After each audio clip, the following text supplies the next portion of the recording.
بسم اللہ الرحمن الرحیم۔ دعائی تعلیم و تربیت۔ اے اللہ، قرآن کریم کو میرے دل کی بہار اور میرے سینے کا نور بنا دے اور میرے غم اور پریشانیوں کے ختم کرنے کا ذریعہ بنا دے۔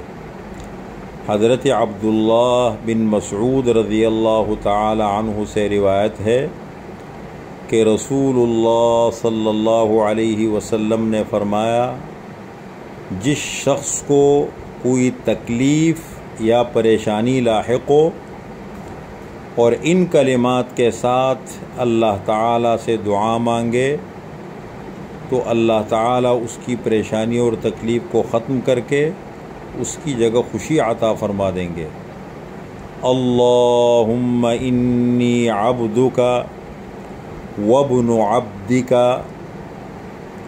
وابن امتک ناصیتی بیدک ماض فی حکمک عدل فی قضاؤک اسألک بکل اسم هو لک سمیت به نفسک او انزلته فی کتابک او علمته احدا من خلقك او استأثرت به في علم الغيب عندك ان تجعل القرآن ربيع قلبي ونور صدري وجلاء حزني وذهاب همي۔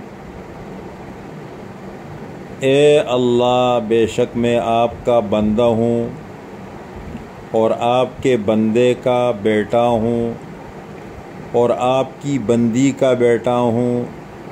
میری پیشانی آپ کے ہاتھ میں ہے، میری ذات پر آپ ہی کا حکم چلتا ہے، میری ذات کے متعلق آپ کا فیصلہ عدل و انصاف والا ہے۔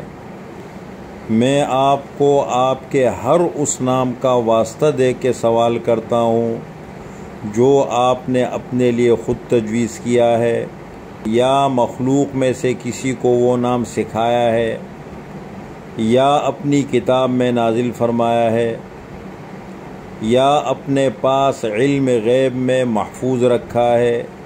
کیا دعا مانگتا ہوں؟ ان تجعل القرآن ربیع قلبی ونور صدری وجلاء حزنی، یہ کہ قرآن کریم کو میرے دل کی بہار بنا دے اور میرے سینے کا نور بنا دے اور میرے غم اور پریشانیوں کے ختم کرنے کا ذریعہ بنا دے۔